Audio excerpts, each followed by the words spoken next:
फिर जब मैं डॉक्टरों के साथ मैंने वक्त गुजारा, जब मैंने उनको देखा कि उनको भी अपनी पहचान नहीं है, दूसरों की तो छोड़ें आप, इवन जब मैं साइकेट्रिस्ट और साइकोलॉजिस्ट से मिला तो मैंने देखा वो भी इंसानों में तफरीक नहीं कर सकते हैं, जबकि वो बीमारियां पहचानने में चैंपियन हैं। तो मैं बड़ा परेशान था कि अल्लाह ताला बेहतरीन खालिक की ये बेहतरीन मखलूक जो है, बेहतरीन खालिक की बेहतरीन मखलूक इतनी जलील क्यों है, इतनी इतनी इतनी कमज़ोर क्यों है दुनिया में। तो मुझे फिर ये पता चला कि ये पहचान नहीं है, हमें अपनी भी पहचान नहीं है, अपनों की भी पहचान नहीं है। तो मुझे जिस दिन इसका हल पता चला, जिस लम्हे पता चला, मैंने ये डिसाइड किया कि दुनिया को इस इल्म की ज़रूरत है। तो मैंने सब कुछ छोड़ के इस तरफ अपना सफ़र शुरू किया। सर मुझे ये बताइएगा, माशाल्लाह आपने बड़ी खूबसूरत गुफ्तगू की और पहचान पे आपने बात की कि अपनी पहचान नहीं है, हमें ख़ुद भी नहीं है और हमारे साथ जुड़े लोगों को भी अक्सर जैसे माँ बाप को, दोस्तों को पहचान नहीं होती कि हमारे अंदर क्या पोटेंशियल है और हम आइडेंटिफाई नहीं कर पाते।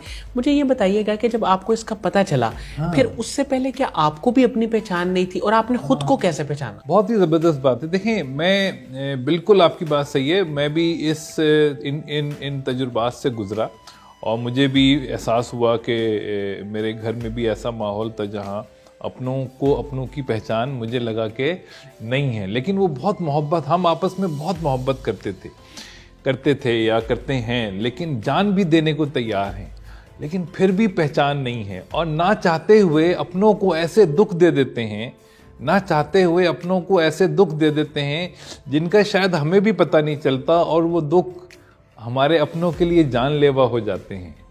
तो फिर मैंने कहा ये साइकेट्रिस्ट और ये इलाज तो बेकार की चीज़ है, पहले पहचान तो कराएं, इंसान को जीना तो सिखाएं। सर मुझे ये बताइएगा कि जो पर्सनैलिटी टाइप्स होती हैं, जो हमें अब गूगल पे भी मिल जाती हैं, 16 पर्सनैलिटी टाइप्स हैं, इनका कितना रोल है? क्या जो टेस्ट अवेलेबल हैं उनको सॉल्व करके पर्सनैलिटी के करीब पहुंचा जा सकता है, उसकी टाइप के बारे में पता लगाया जा सकता है? अच्छा देखें, ये बड़ा इम्पोर्टेंट आपका सवाल है कि इंसानों की किस्में, जिसको इंग्लिश में हम पर्सनैलिटी टाइप्स कहते हैं, ये इसी तरह है जैसे अल्लाह ताला ने फलों की किस्में बनाई है ना, फूलों की किस्में बनाई, जानवरों की किस्में बनाई, इस तरह अल्लाह ने इंसानों की किस्में बनाई।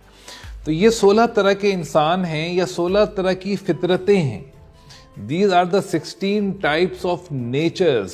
तो ये जो हैं वो सिर्फ पहचानी जा सकती हैं, डिस्कवर की जा सकती हैं और डेवलप की जा सकती हैं। अब टाइप को पहचाना कैसे जाए? अच्छा, टाइप को ये एक कन्फ्यूजन हो गई है माशरे में। हम समझते हैं कि टेस्ट से टाइप निकाली जा सकती है, जबकि ये पॉसिबल नहीं है। वजह क्या है? वजह यह है कि टाइप मैंने नहीं निकालनी है आपकी, आपने अपनी डिस्कवर करनी है। अच्छा, जो दूसरे साइकोमेट्रिक टेस्ट हैं उसमें मैंने जज करना है कि कौन सा ट्रेट कितना है आपके अंदर, कौन सी सिफत कितनी डेवलप है। तो वहाँ पे टेस्ट चाहिए मुझे, कि मुझे ये देखना है कि लीडरशिप कितनी है, टीम बिल्डिंग कितनी है, कम्युनिकेशन कितनी है, असर्टिवनेस कितनी है। उसके लिए तो मुझे आपसे टेस्ट लेना होगा। लेकिन जब मुझे आपको आपकी पहचान करानी है तो मुझे आपको इल्म देना होगा, समझाना होगा। मुझे टेस्ट से मैं आपको नहीं पहचान करा सकता। हाँ, टेस्ट तो हमारे यहाँ उल्टा हो रहा है। ये MBTI एक बहुत मशहूर मेथड है, इट्स नॉट अ टेस्ट। लोग गलत समझते हैं कि MBTI कोई टेस्ट है। नो, MBTI एक गेटवे है, एक पॉपुलर मेथड है अपने आप को जानने का, मगर उसमें भी उसका जो 90% कंपोनेंट है वो फेस टू फेस है, सब्जेक्टिव इंटरेक्शन है। उसके बगैर MBTI असेसमेंट मुकम्मल नहीं होती। अब हमारे यहाँ क्या बन गया है, लोगों ने बस वो धोखाधड़ी इतनी आम हो गई कि वो तो टेस्ट को रहने दिया है, बाकी चीज़ें उन्होंने सब्जेक्टिव इंटरव्यू हटा दिए। तो टाइप सिर्फ किसी एक्सपर्ट के साथ सेशन लेके ही निकाली जा सकती है। No test can let you know your type.